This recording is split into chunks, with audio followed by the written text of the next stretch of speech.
Today we are going to revise zeros of polynomial and some basic properties related to it.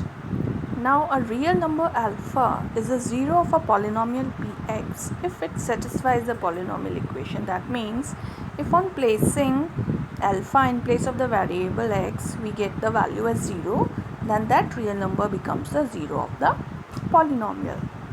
So we know how to find out the zeros, and we know that in a linear polynomial px equals to ax plus b, where a is not equal to 0, we can have maximum 1 0.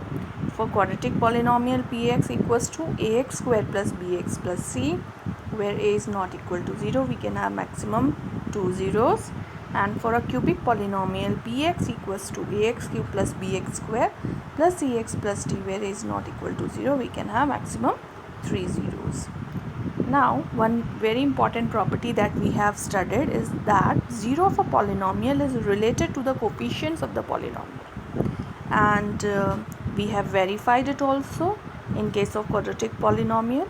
So let us once again revise relationship between the zeros and coefficients of a quadratic polynomial. So relationship is if alpha and beta, this is a quadratic polynomial ax square plus bx plus c, and if alpha and beta are the zeros of this polynomial, then what happens?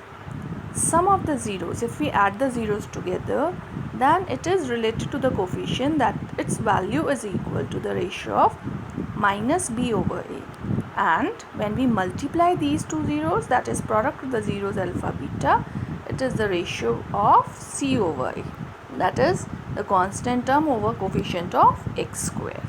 So in this way the zeros are related to the coefficient. Similarly for the cubic polynomial ax cube plus bx square plus cx plus d, if alpha beta gamma are the zeros of the cubic polynomial, then sum of the zeros, that is alpha plus beta plus gamma, it is related to the coefficient that it is equal to the ratio minus b upon a. And sum of the two zeros, sum of the product of the zeros taken two at a time, it is alpha beta plus beta gamma plus alpha gamma equals to c over a. And similarly when we multiply all three zeros together, alpha beta gamma, it is equal to minus d upon a. So sometimes in the question it is asked to verify the relationship between the zeros and the coefficient. So we have to show that left hand side is equal to the right hand side. Now we will be dealing with some examples here.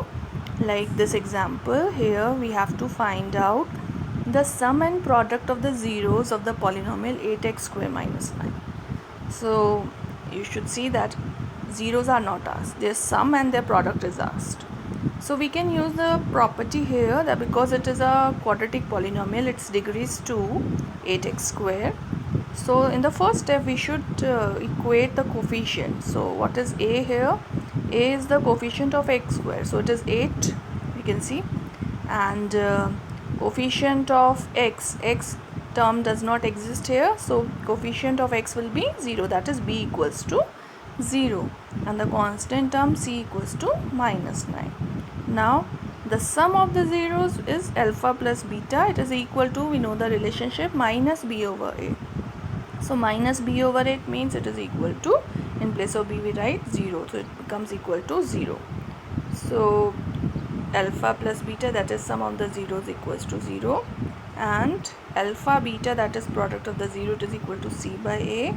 So in place of c we write minus 9, in place of a we write 8, it becomes equals to minus 9 by 8.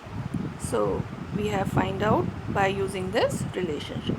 Similarly moving on, given that px equals to ax square plus bx plus c, this is quadratic polynomial once again, and now the sum of the zeros is given to be 0.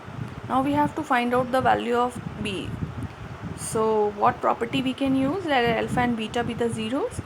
So we know that sum of the zeros is equal to minus b over a, and because sum of the zeros is given to be 0, so 0 equals to minus b over a. So because a is the denominator, it cannot be 0, so b equals to 0. So we have a relation between b and the zeros here. Next example is given a polynomial px equals to ax square plus bx plus c. Now the zeros are reciprocal to each other. Reciprocal means if alpha is a number, then its reciprocal will be 1 upon alpha.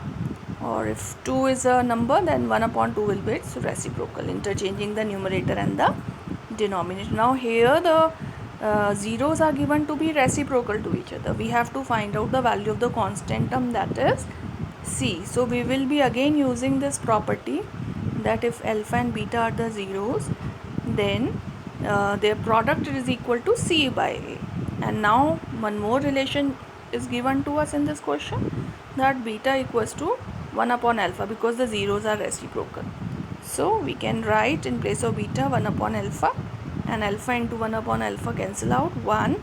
So c upon a equals to 1, or c, the value of c comes out to be equal to a. So these type of questions you have to revise, and also the questions from the NCERT which are asked to find a quadratic polynomial whose sum and product of the zeros is given, or to verify the relationship between the coefficients and the zeros of a polynomial.